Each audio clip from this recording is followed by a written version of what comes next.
迎大家来到天津卫视大型情感节目《爱情保卫战》。现在正在收看我们《爱情保卫战》的观众朋友们，你们有福气了！赶快拿出手机，用微信扫描屏幕上的二维码，添加天视福利官，参与看电视抽大奖的活动。我们精心的为大家准备了各式奖品，每一份呢都饱含着我们满满的祝福和心意。赶快行动，赢取属于你的甜蜜惊喜吧！来，接下来一起来认识我们今天强大的情感疗愈团成员，欢迎大家！大家好，我是于波红。和爱的人在一起，爱一辈子都爱不够。大家好，我是吕阳。从来没有一句建议会适用于永远变化的我们。看懂自己，看到对方，才会有细水绵长的爱情。大家好，我是莎娜。爱不是寻找一个完美的人，而是要学会用完美的眼光去看待不完美的人。大家好，我是雷鸣。在追逐爱的过程当中，要看缘分，也要努力。如果一切都指望缘分，那是一种消极。大家好，我是曲伟。如果在婚姻当中你一味的计较得失，那幸福一定会打折。好的，那接下来呢，让我们掌声欢迎今天来到节目当中求助的两组嘉宾登场，欢迎他们。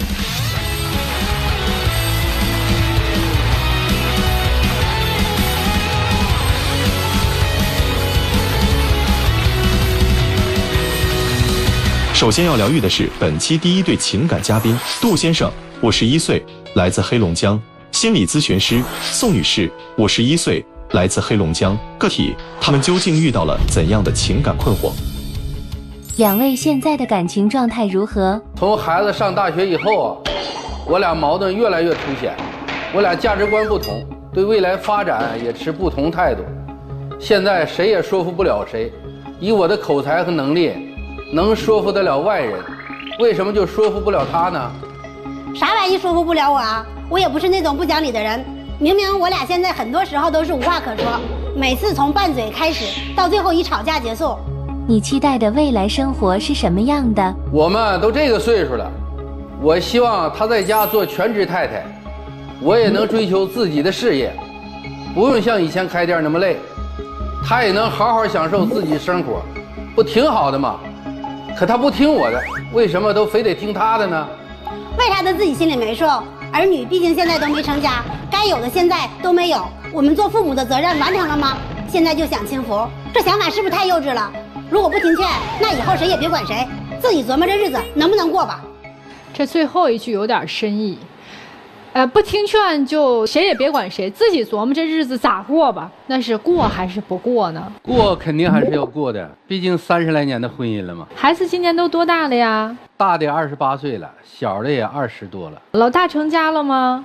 老大没成家，但是也在工作。那其实现在你们俩相当于可以开始享福了，对不对？现在不是享福的时候，孩子还没有成家呢。最基本的，父母是不是得帮衬一下的？咱们不说样样都有权，最基础的这个窝得有吧？就是得准备个房子，说白了，对吧？俩都儿子吗？一个女儿，一个儿子。赚一套就行了哈。最起码是赚一套，但是姑娘我也不能说一点不管。那您现在对您的婚姻，这都30多年，这咋还，这咋这个时候开始打起来了呢？去年儿子上大学以后，我俩突然一下子就轻松了，然后互相之间这就开始把这个焦点放在对方身上了嘛。之前我们一直是开一个这个装潢建材的商店，大家都知道这个是非常辛苦的。我就说咱把这个商店呢舍弃，我专心干我的心理咨询事业，你呢做全职太太，在家里你可以养养花啊，跟姐妹们玩玩瑜伽呀，刷刷自媒体呀，旅游啊，这样咱们就轻松下来了，这不挺好吗？他不同意，哪儿好啊？他非得商店还是要干，因为他觉得孩子们任务还没有完成，而且还要拉着我跟他一起干。他从他20几岁的时候一直就做这个商店，但是现在已经51岁了。51岁，要是重新再转行的话，我感觉没有那么，不是想的那么轻松那么容易。他是半路学的心理咨询。我是从19年的时候，19年开始学，那也学了很长时间了，对吧？对，我现在已经是资深的心理咨询师。那这个收入怎么样啊？收入不算太高，但是一个月10000块钱左右还是能做到的。是，有时候一天可以赚几百，但是你保证不了我天天都能赚几百，你不也有没有赚的时候吗？那咱这个店不也是吗？开张了赚钱，不开张了房租啊、水电啊什么的还往里搭钱呢。我不赚钱，我东西搁那摆着呢。那你那儿呢？那咱这个店现在不是做的很辛苦吗？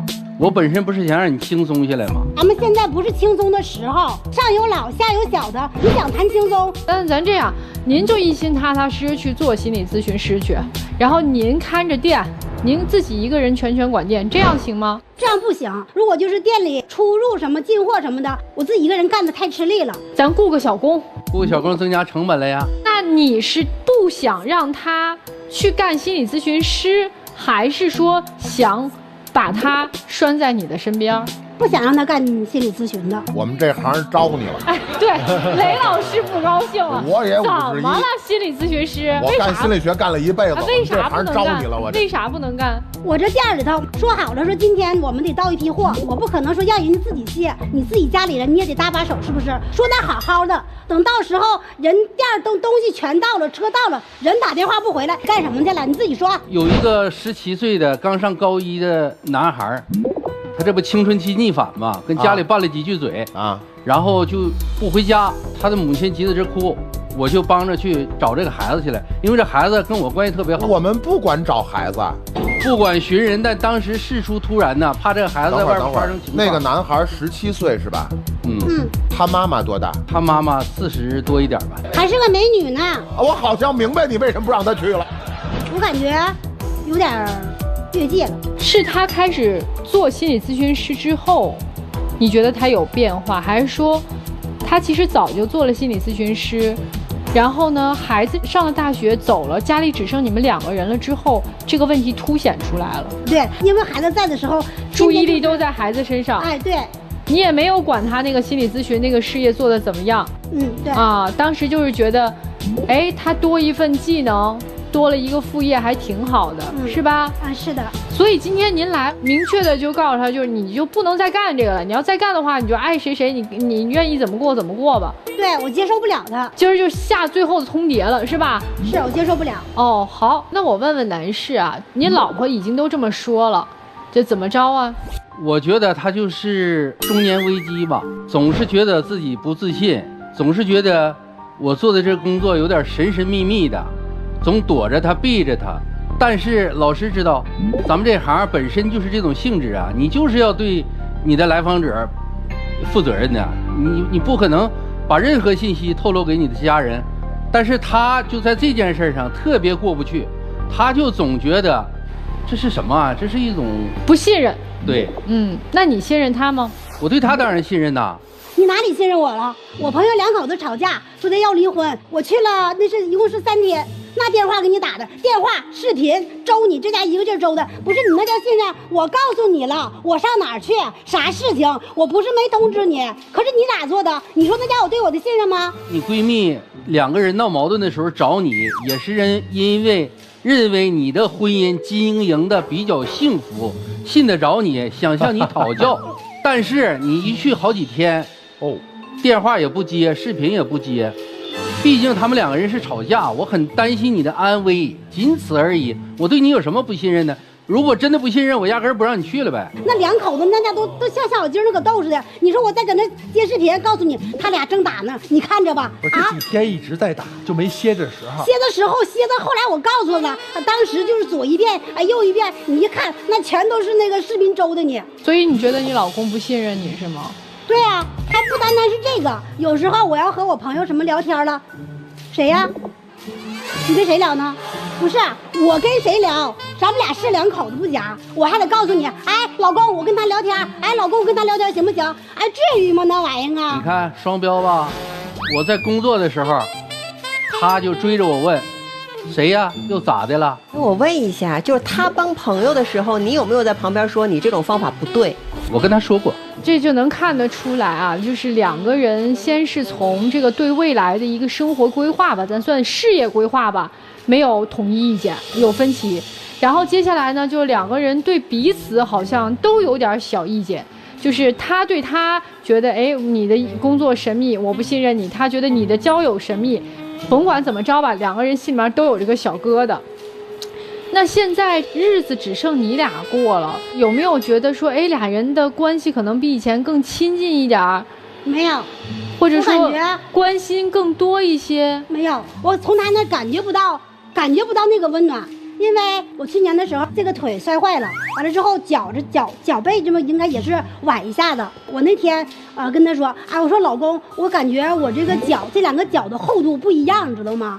我说的你看看呗，我就把脚搁到他腿上去了，他就这么的，就这么搁手一探，别的啥都没，你哪管你说你给我摸摸也行哈，人家把手就是把这手搭到你的脚背上，好像不一边厚，那不就敷衍我呢吗？拜托你，那是在飞机上，在飞机上把脚伸到我腿上，让我摸他的脚背厚了。那是公共场合，而且狭窄空间，我怎么去温暖你呀？就咱俩人，哪怕没人，这是公共空间。您丈夫说的太对了。那你说在家里头，家务是不是只要我在就是我做？最起码1日3餐。最少我是占2餐的，然后叠床、炨被儿、打扫，或者是说这些杂七杂八的吧，社交啊，或者说是比如说我们两个出去吃顿饭，都是我在前后的忙活。我得回到家里把他接上，然后开着车到了地儿，然后回来的时候我还要照顾他，给他拿外套。这日常这还不够吗？那难道恩爱就非得是你随时随地，我也可以随时随地吗？虽然说是场合，是不是那么说的公众场合，那你就哪管说的，哎呦，这个脚是比那个脚厚。行，别说了，这个事儿不说了。你那个在公共场合脱鞋就是不对。他经常挂在嘴边的就是对我的经济上的控制，大钱不许碰，小钱不许动，那就是不能花钱呗。不是说不能花钱，他这个人对于这个钱上，他就是说属于那种，我感觉属于那种冲动性了，你知道吗？我儿子上的是大一，喜欢摄影，一个大一的新生，拿着2-3万的摄影器材。虽然说我儿子是学的是那个专业，但是说学的啥专业？他学的是摄影专业吗？网络与新媒体专业。哎，这个很重要。他特别需要那种高端的器材。他不是爱好，他是专业。我就觉得是一个大一的新生，就说差不多就行。对于我姑娘也是，我姑娘在广东那边自己搁那儿工作，原来童年说的，爸，我想了在这边买楼，人俩就开始嘀咕上来了。要交70万的首付，后来让我弄黄了，因为我就说实话，我们一个普普通通的家庭，就是这些年一共攒多些，搁那有数着呢。如果把这些都给我姑娘拿去，到时将来我儿子咋办？他刚才说的，就比如说器材这个事儿，首先我儿子就是非常优秀，他在大一的时候就在笑容美有自己的办公室，他在上高中的时候，我就在培养他这方面的兴趣和爱好，所以说他需要那样高端的设备。我说那咱就买，他就不同意。我从我自己的收入当中，因为我的收入要隔一段时间他才知道嘛，我直接就给孩子划过去了，这就跟我闹了一盘。然后女儿说要买楼，因为她在广州那边上班，她工作非常稳定，工资也非常稳定，她自己完完全全还这个月供啊是不成问题的。最后姑娘这房买了吗？没有买啊，到现在她也没让买。那姑娘怎么说呀？没买就没买呗。然后一点一点的自己攒钱，自己努力。是妈妈不同意。对，是妈妈。你因为心理咨询可能还没有这么多的积蓄吧？对，没有这么多的积蓄。还是要问他拿钱的。对，大钱这就是基本上不可能再让您动了。那个小钱呢？小钱是什么叫不许碰啊？因为干了好多年的工程，然后心理咨询也干了好几年了。每一个圈子啊，这个交友圈或者我这些社交圈当中吧，有好多朋友。有的时候聚个会呀，吃个饭呐，我要是开一瓶好点的酒，他就觉得这个是多余的。就是那种平平常常的朋友聚会，你一顿饭才多少钱？你非得拿好几百块钱的酒，我感觉你装到门面，你那不是庄稼吗？有必要装那么装吗？所以问个实在的问题啊，您现在自己兜里有钱吗？因为每天都有收入嘛。你不是把所有钱都交给老婆那儿了是吗？那肯定定期要上交的，不然他查我账啊。但你的钱也查不了账啊。心理咨询有一些可能都是给现金的吧？给现金的，那个别说，没关系，我也干这个的。您直说吧，是不是有给现金的？有，没数。对，完了，没有给现金的吗？这火苗又点起来了。你不说都是干啥的吗？都是管账的吗？完了！你有没有偷偷花过什么被人家发现的？我就是在一个直播间嘛，守了好久，好不容易抢了一瓶飞天啊，叫他一下就给我碎了。你说几百块钱你舍不得，1000多的你说摔就给我摔了。不是故意给他碎了的。那我也想不是故意失手了是吗？啊，对，当时就是挺生气的。完了，你说你买那么贵酒干啥呀？那你说一瓶酒，那可讲话了，你鸡口刀肚啥都没有了，那就没影了。那你说1000多块钱买啥不好？其实我也知道钱不少，没拿住。不是，这酒留着以后给孩子结婚用啊。不是故意的。你自己还偷偷这个去买别的东西了吗？我买了个1000多块钱的鱼竿，你说现在小孩们玩的那个台球杆都上千了，我也算成功人士吧。我跟朋友们出去，人家在那儿钓着鱼，人家这个说2000，那个说3000，还有8000，还有1万的，我总不能撅个柳条去钓鱼吧？人家能买1000的，人家能买2000的，那人家换媳妇你也换个媳妇呗。你看，不是这都挨着吗？我买鱼竿子跟换媳妇儿，这跟人家比啥呀？那人家还领个小媳妇呢，你也领个小媳妇出来呗。您这话不能这么说。他辛苦一辈子，现在也自己赚的钱，我认为享受一根比较高档的鱼竿也理所当然啊。宋律师，我问一下，他经常在你面前自诩成功人士吗？感觉啊，他懂得多啊，比我明白。感觉我现在就是有时说话，感觉配不上他了呗。啊，然后你觉得他是成功人士吗？能比我强点。对，刚才脱口而出，怎么着我也算一成功人士吧？我用一条好鱼竿怎么了？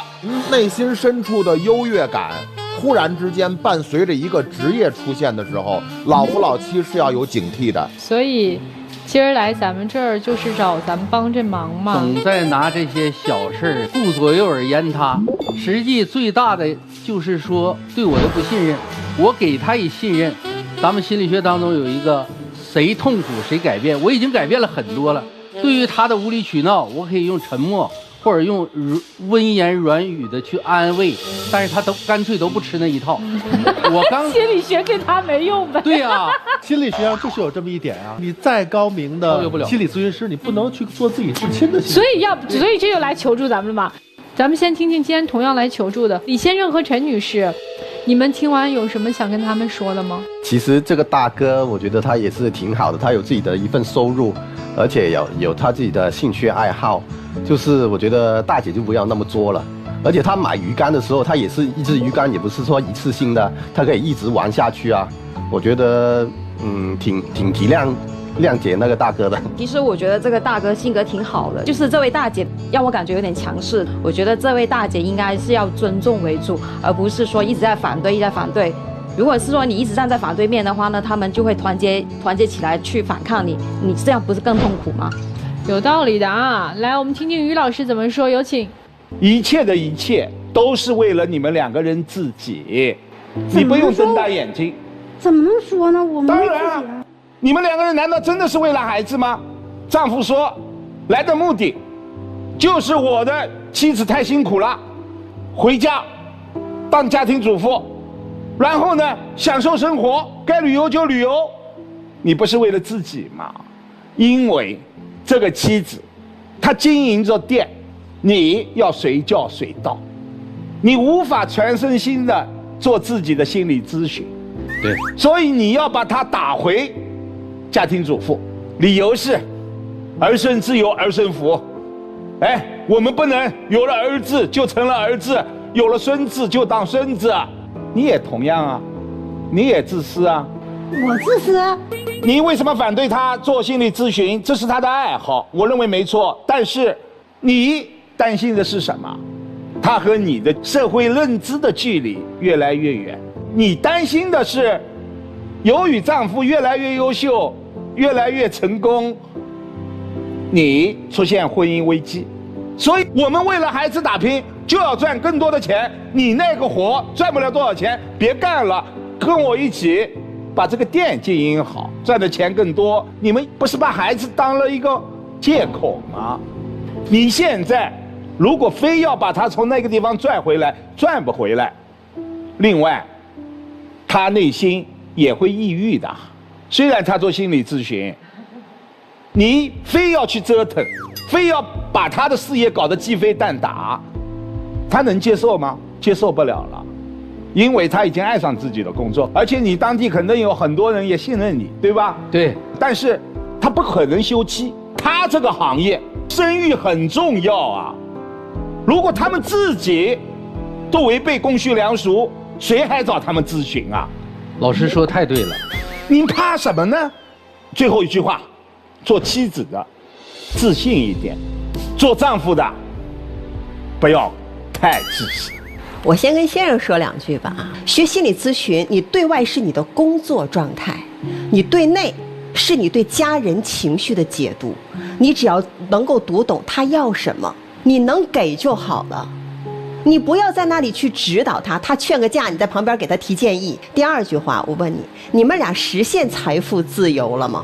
就是按照他给你规划的，在家里做一个美美的全职太太，该旅游旅游，该 K 歌 K 歌，我养得起你，可以做到了吗？可以做到，可以做到了。那为什么刚才你在表述的过程当中，我觉得你过得特别拮据呢？我毕竟是一个，做小买卖的，所以说，我明白，我算的比较。这不是你算计，这说明你们曾经经历过很艰难的共同打拼，走到了今天，那是刻在骨子里的东西，是惯性。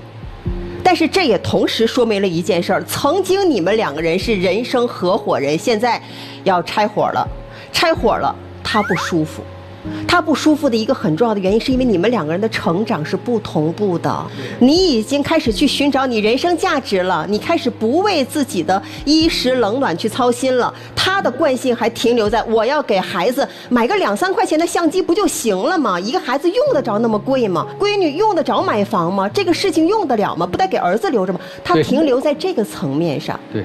我们都说衣食住行这是基础底座，但人生价值是一个塔尖儿。他在寻找他的价值，开始寻找人生价值了，你的成长没有跟上他，所以你有没有想学才是关键，有没有想跟得上他成长的脚步才是关键。另外，我刚才总是在插话的过程中，我说他在包装他自己，你没有意识到他在包装他自己吗？坦率地问一下男士啊，你作为一个每个人都尊重信赖的这种心理咨询师，回头来大家发现你还经营着这样一个5金店，你有没有觉得这个身份没有给你的另外一个身份赋值？这也是我纠结的地方。我去给人做咨询的时候，我本来是老师，杜老师，结果人说，哎呀，这不杜老板吗？你不卖坐便的吗？你不是搞装修的吗？所以他希望他能够从这种为了生活操劳的这个基本生存的这一个层面上，我现在既然已经不需要了，我的生活已经有扎实的底座了，我就可以和你一起去追求更高的个人价值感。那1000多块钱的鱼竿，那1000多块钱的酒，都是在给他的身份赋能。你要理解一个人，他要成为更好的社会价值感的这个角色的过程当中，他是要有包装的。如果你能理解，你就成为他这段路上可以继续向前并行的那个人。比如说给他当助手，比如说替他完成所有的预约，安排他的工作时间，你可以做这些，成为他一起继续向前走下一段人生旅程的人。所以我希望你能够认识到这一点，不是他变坏了，而是你没有和他共同成长。我觉得现在他们2个人最大的差距就卡在了对于这份工作的认知上。首先，工作它没有贵贱，你们2个人心态的差距和心态的失衡，也是造成你们2个人现在矛盾的一个主要原因。什么叫工作没有贵贱？在杜先生的眼里，当别人喊你杜老板的时候，你就会有一种羞耻感，你觉得特丢人。我现在这身份是老师啊，这个东西的失衡就让你觉得你首先在心中给工作分了贵贱，这就是你老婆没有理解你的地方。她觉得她成了那个拿不出手、上不了台面、给你丢人的女人了。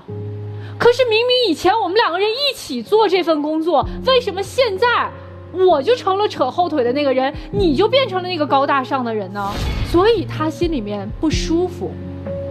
但是对于来访者来讲，他们很看重他们所信赖的这个人的身份的，没错，这一点是毋庸置疑。这是心理咨询师和自己的被咨询者之间信任的建立，但是信任的建立不是通过我以前的职业背景来建立的，而是通过我们一次又一次的相互的沟通来建立的。对，如果一个被咨询者他知道你曾经是卖马桶的，我就不找你咨询了。那我告诉你，你再厉害的心理咨询师，他都不会回来找你。这个的确。而且你这个东西又不是什么我做错事儿了，只是我以前职业的不同。我大大方方的告诉你，反而让你的顾客觉得你是个坦诚的人。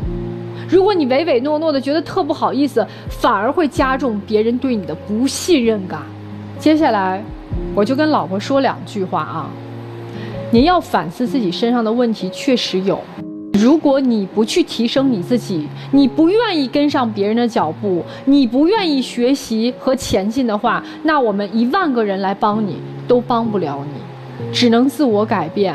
他刚才说的那句话特别对，谁痛苦谁改变，说给你听的。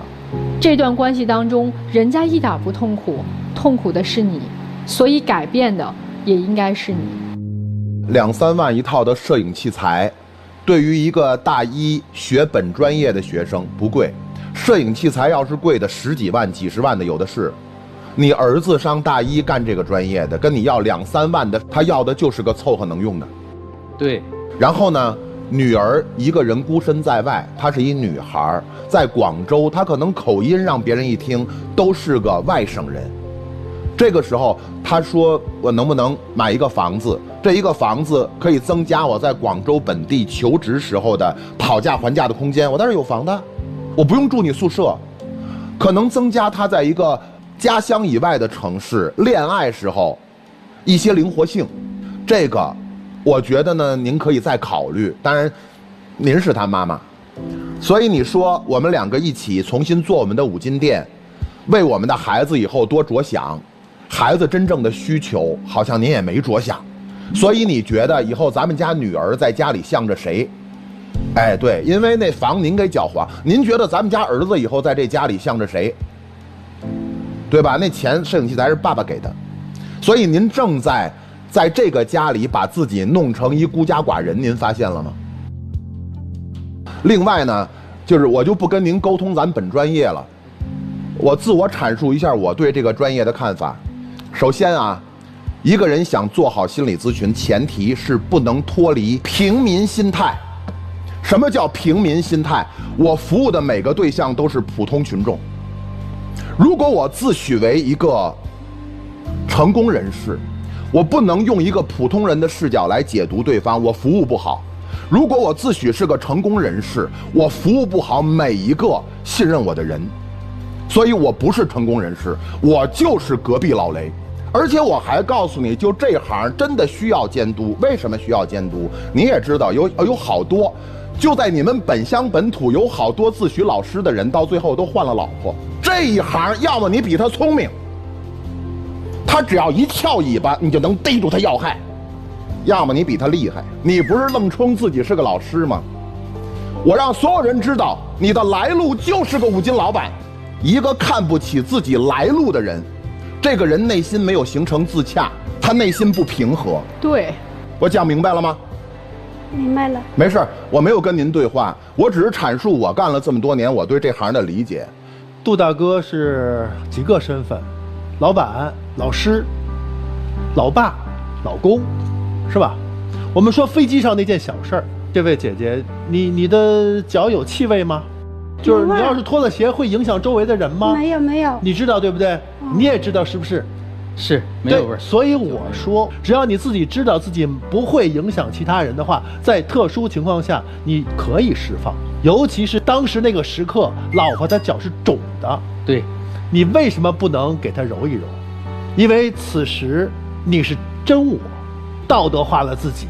那会儿你不是老公，那会儿你又是一个老师，你自己总是在混乱，你没有摆清楚自己在某一时刻这个角色转换。第二，我认为你老婆缺少在家里的认可，在家庭当中你是一个慈父，她是一个严母。对，这个非常对。潜移默化的，她被孤立了，她很需要在家庭当中的存在感，所以她抓着钱，不允许你这，不允许你那，但实际上她能抓得住吗？第三，你的生活很丰富，外面有人尊重，家里有孩子的亲切，但他缺少了很多。我发现你有酒，有爱好，有朋友，甚至可能还有一些仰视的学生，但他有什么？他好像很缺。但是你为什么作为一个心理学的专业从业者，你恰恰你关注不到身边人的需要？作为一个老公，你觉得你合格吗？这一点嘛，好多时候确实是，从自身来讲，毕竟是30年的恩爱夫妻了嘛。所以啊，我们不要把很多30年多少年摆在嘴头上，我们要放在行动里。恰恰就因为我们时间长了，我们就忽视了。30多年了，我能有什么？30多年了，我专一你还看不到吗？所以你就忙自己的去了。但是恰恰就是这30年，让你的老婆觉得心里空落落。就这样。好，谢谢曲总。其实我们说了什么不重要，重要的是你老婆说了什么。对，来。接下来您2位坐那儿休息一会儿，也想想老师们说的话，好不好？来，我们2组嘉宾交换一下位置，谢谢。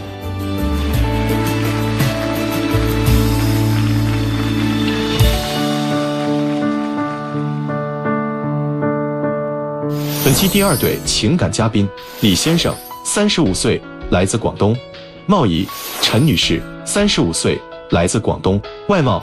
那么他们又遇到了怎样的情感困惑？你最接受不了对方什么？他开始嫌弃我了，和各种女的搞暧昧，理直气壮，应酬不着家，还私藏小金库。他对我的管控力太强了，必须实时报备，还要查我定位，天天胡思乱想。我觉得自己像个犯人，被看管着。你们婚姻现在状态如何？我们的婚姻算是亮起了红灯了。他没有照顾家庭的觉悟，做不好丈夫，也做不好爸爸。很糟糕，我俩整天吵架，没法正常沟通。我在外拼命赚钱，而在他眼里，我只是一个没有责任感的人。听下来，婚姻问题这么严重了吗？已经亮红灯了是吗？我感觉现在是亮红灯了。男方是之前有过一段婚姻的是吗？是的。我看资料。那您是第一次婚姻是吗？我是第一次的。您在前段婚姻之中有孩子吗？没有哈。对。然后你们2个人现在有孩子吗？有一个。几岁了？4岁了。4岁。你们2个结婚几年？6年。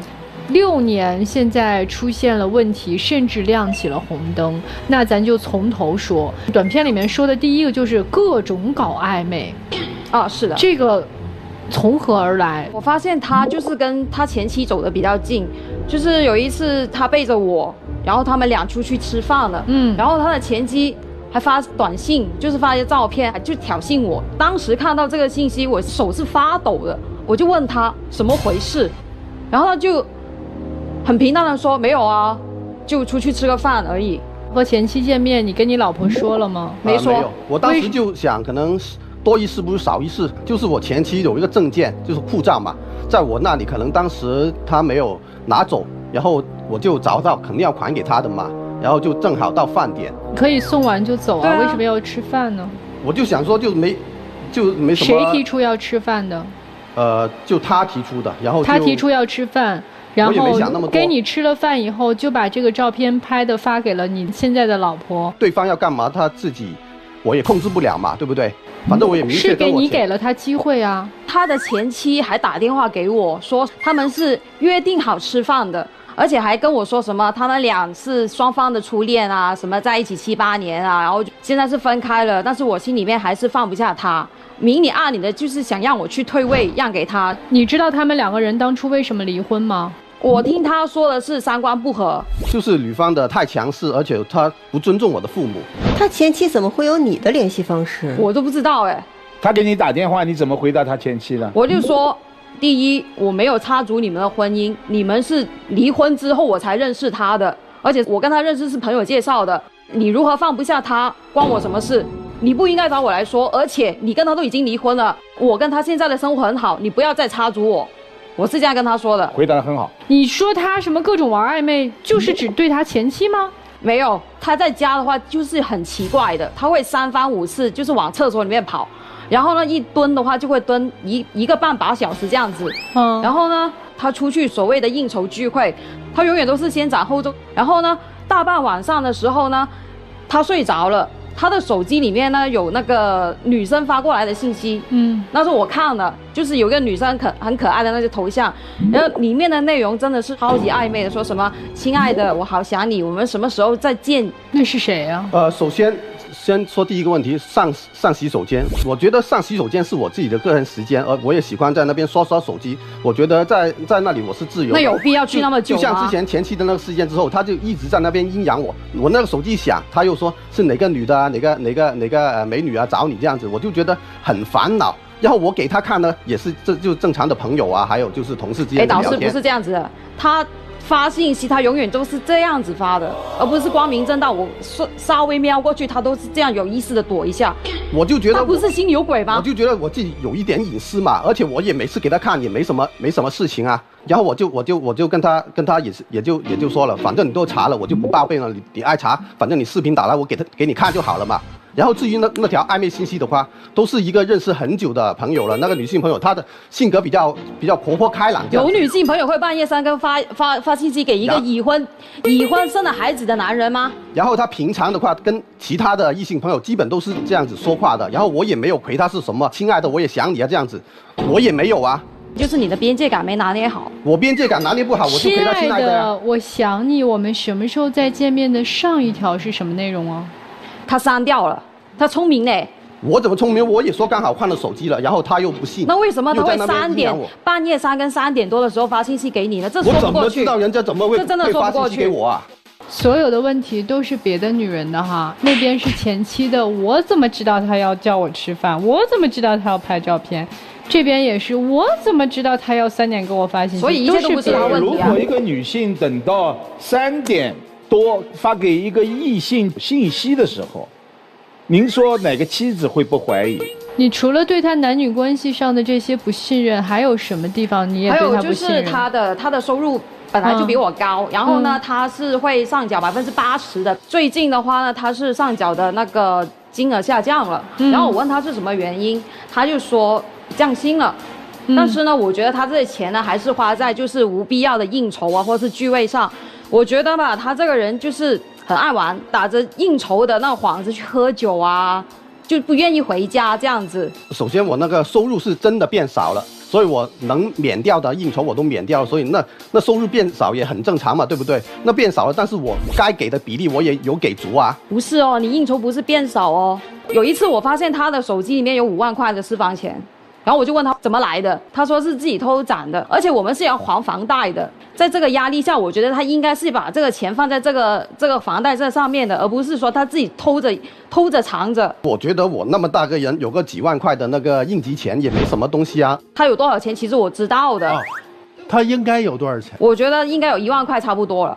说应急我是可以理解的，但是他突然就多了那么多。我那个钱又没说拿去花天酒地，他也能看到很透明的。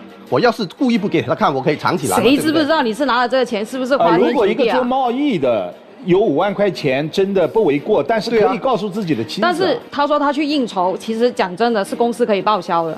但是现在公司的话，他那个报销下发的金额已经慢了，所以我很多时候要自己掏钱这样子。那你可以跟我说啊。总之，在钱这个问题上，又让你对他再次产生了更加不信任和不踏实的感觉，对吧？是的。好，那么这是他在丈夫的这个位置上，你们的婚姻亮红灯。那么作为整个家庭的成员，他在父亲的这个角色上做得怎么样呢？不咋地，我觉得他就是真的还没够收心。他经常在外面去应酬，然后呢，他每次都喝得死醉烂醉的回来。说到底，我还是要等他吧。然后呢，问他什么时候回，他永远都不会回信的。然后我只能在一边等，好几次他喝到凌晨4、5点了，躺在家外面了，还要吐到满地都是，甚至邻居的门也遭殃了。我还要帮他去擦屁股去收拾，还要隔天去跟那个邻居去道歉赔礼。就讲真的，我觉得他这样的做法真的很小孩子，他有没有顾及到我的休息时间，会不会说他回来这些东西会影响女儿的休息时间？他完完全全都不会考虑，只是说啊，我喝得开心就好了，我要尽兴就好了。这个是你可能没太考虑到女儿的休息，那对女儿的陪伴呢？对女儿的陪伴来说的话，他基本上就是1周只有2天在家。然后呢，对女儿也不怎么上心。怎么说呢？我觉得他有点讽刺的话，我觉得他当女儿是一只宠物这样子吧。啊，就开心的时候就逗她一下，然后呢，女儿闹了、发脾气了、哭了，丢给我，就在一旁就打游戏了。女儿她本来就是不怎么黏我，那她不黏你，你有没有反省过是你的问题？那我还要上班啊。我不用上班吗？我不用上班吗？就只有你赚钱吗？那你可以出去赚多点大钱，然后我回来赚点小钱，然后陪女儿这样子啊，可以跟你身份调换一下。好呀，可以啊，我没问题啊。没问题，我也可以啊。啊，家务你做呗。可以啊，就像上次我在那边可能刚好休息躺了一下，玩下手机这样子，然后他就在那边叫我晾衣服，我可能说等一下，然后他就在那边变脸了，好像我做错什么事一样，在一边那边碎碎念，然后我就觉得。为什么我连控制自己的娱乐时间的自由都没有？哎，你不要说你的娱乐时间，我叫他晾衣服就2、3分钟的事情，催了他很多次了，他要说等一下，然后催到最后一次，他说我不晾了，你太烦了。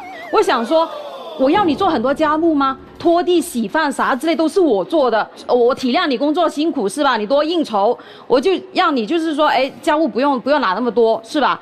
我就觉得你晾个衣服那么简单的事情，你还要推脱我。那你平常叫我做什么，我基本都扔下手机马上去做啊，只是那一次迟了一阵子而已。然后你就在那边发脾气，好像我做错了什么事一样。其实我需要你。他是经常发脾气吗？让他不顺心了，然后他就在那边发脾气。你有什么事情？是他的拖拉让我发脾气。你有什么事情会让他发脾气？就像他跟他的朋友聚会啊，然后出去可能宵夜喝酒之类的，然后我每次基本都是跟着去的。我不跟他去的话，他就又在那边发脾气了。我的朋友叫我们周末去喝酒，吃个宵夜是吧？聊聊天，释放一下压力。我叫他一起去，怎么了？我有错吗？那都是你的朋友，我跟他没什么话好聊。怎么是我的朋友？我跟他们认识很多年了，然后我们俩在一起很多年，他们你也认识啊。别人不都是特愿意自己老婆带着自己出去跟别人介绍说，你看这是我老公，这不是一特长脸的事儿，感觉你好像老爱躲着他。我就跟他们的那些朋友没什么话好聊，而且我又不是说经常不去，只是那么1、2次不去而已啊。你对你老婆有什么不满的吗？我就纯粹觉得好像我有什么不顺他意的，他就要发脾气这样子。我先说说这个是什么问题吧。我让他去帮我一起去取快递，或去一起去健身，是看在他每天都待在家里面，要么就是葛优躺，要么就打游戏，然后他自己的身体的毛病又多。我想说，即使在家，他是做他的，我是做我的。然后我想说，用一下碎片时间，大家散散步啊，聊聊天，去更好的深入的交流。他不愿意。现在如果让你们2个人给你们现在婚姻状态打个分，满分是10分，你俩分别打一个。来，男生你先打。 5分吧。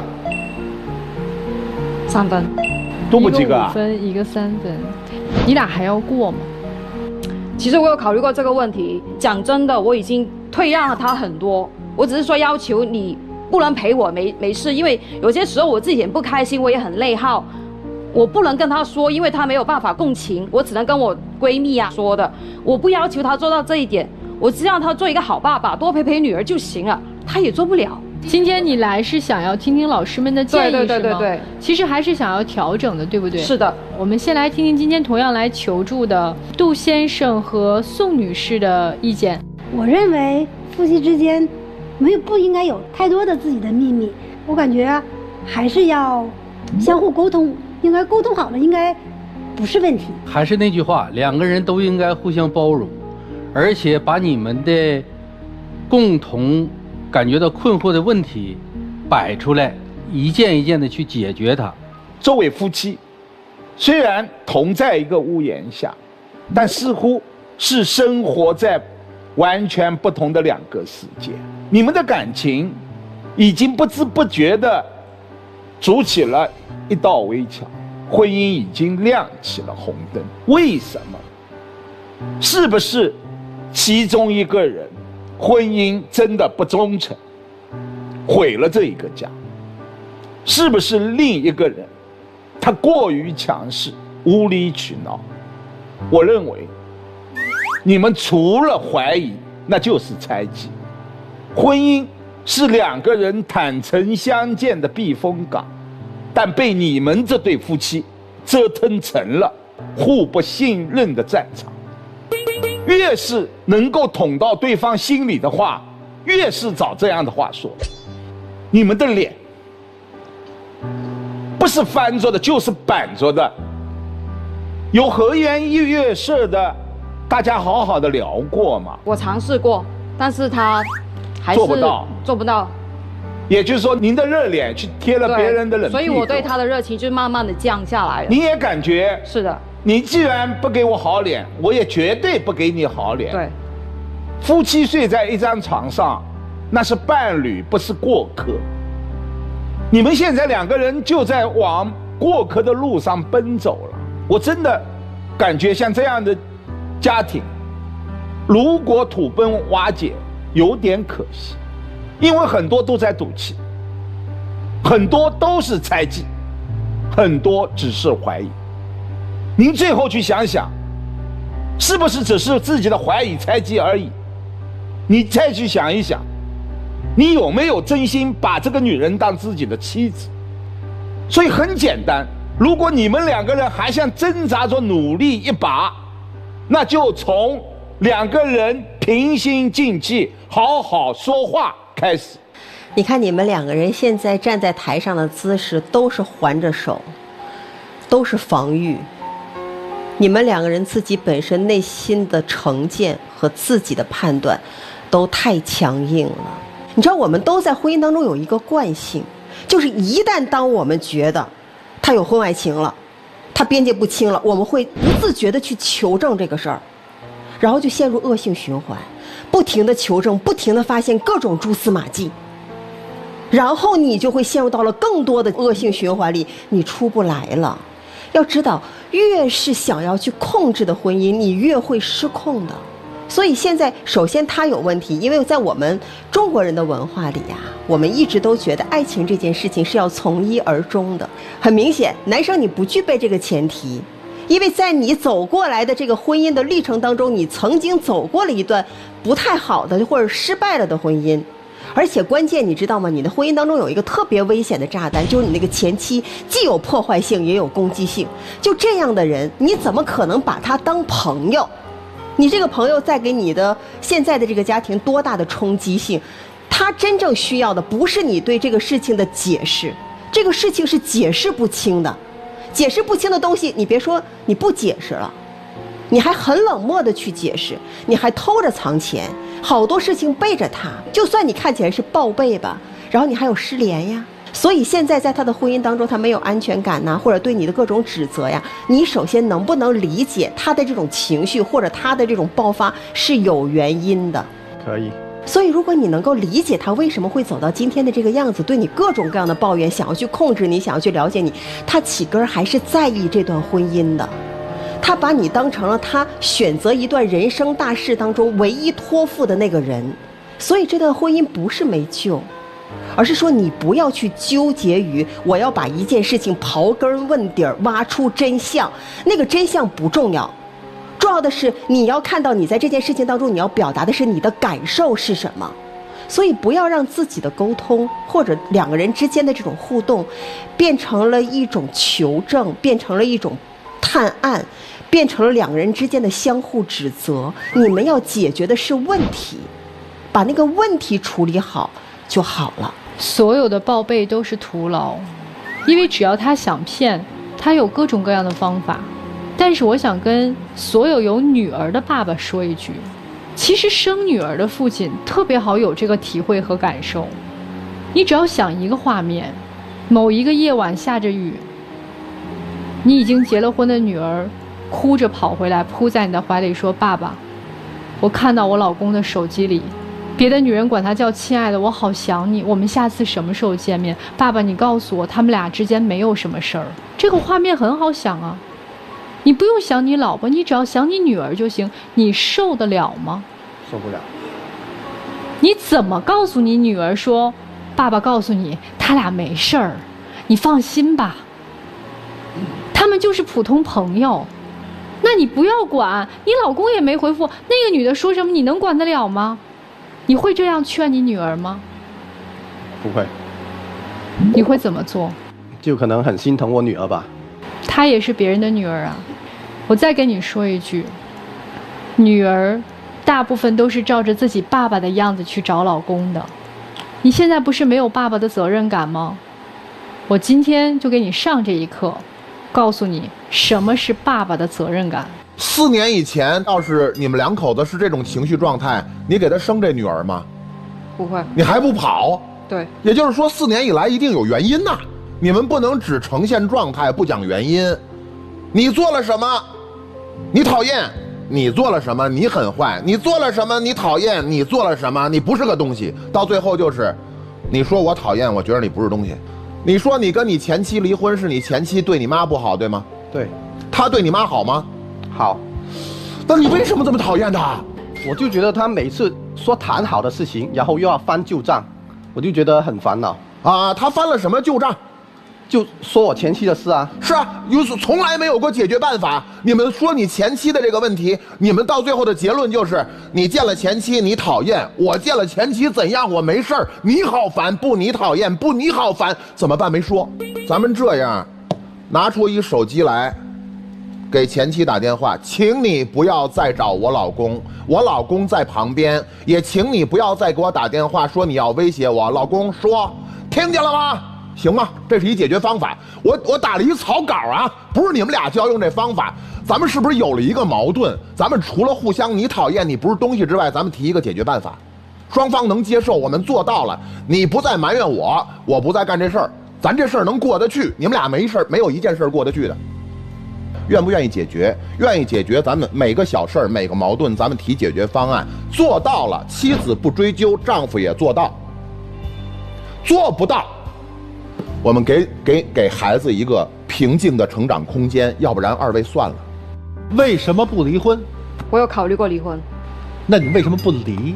你都已经睁一只眼闭一只眼了，你都知道那些可能发生了什么了，你也无能为力了，你为什么不离？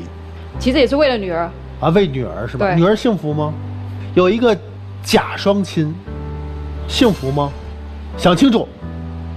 好，你想清楚没有？我刚才那个问题，为什么不离？就不想女儿没有爸爸没有妈妈。哎呦，这个地方，我跟你较个真儿吧。2位啊，我问你，单亲家庭成长对女儿好，还是战火纷飞的家庭成长对女儿好？你们做个选择。我觉得我们会改变的嘛。哎，好，来，你如果不想改变，你有10000个理由，我做不到。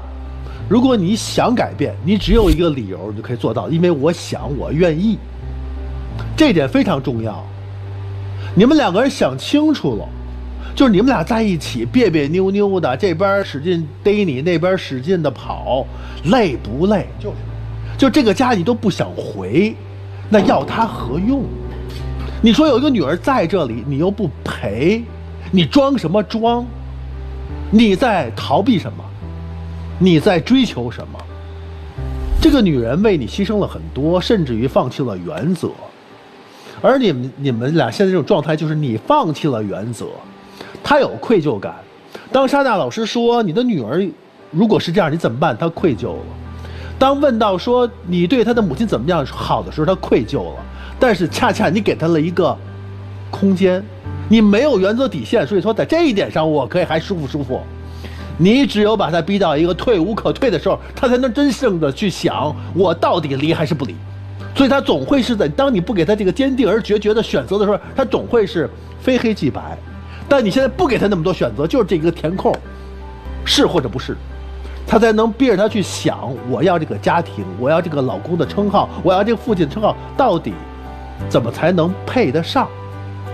不要给他这个机会，否则你们会就这么混沌下去，害你们本人又害孩子。谢谢曲伟老师，我们也谢谢2组嘉宾啊。接下来的时间，请2组嘉宾回到门后，想一想老师们给你们的建议，你们该怎么办？感谢大家，请回到门后。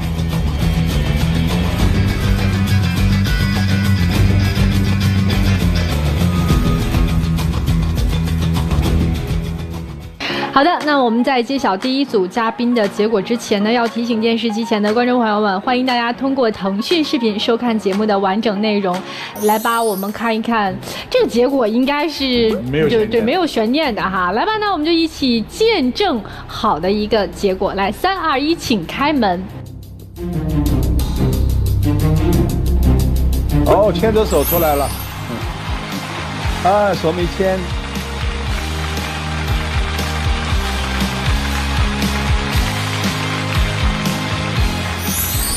拉上手。哎，对，拉上手。你为什么2只手握着他？有啥想牵着他？有啥想说的？首先几位老师刚才说的话，我非常有感受。我觉得我在扮演丈夫这个角色的同时，应该给予我妻子，我会非常非常的在乎她细微的这种感受。什么事儿我们都要商量着来。好，我也能理解他。能理解哈，能理解。来，美好发生怎能不看？抱抱老婆吧。好好抱，我没说松开，不许撒手。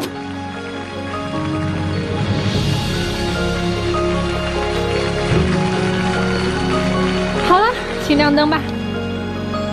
谢谢你们啊，祝你们幸福，再见。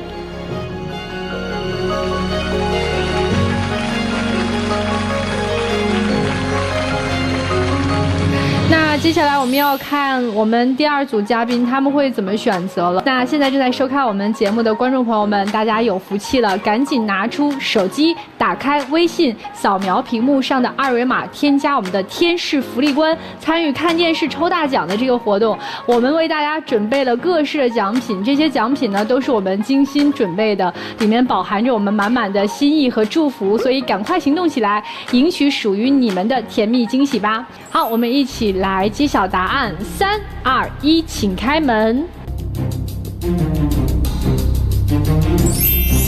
哦，哎呦，没了，就只对抗不想办法。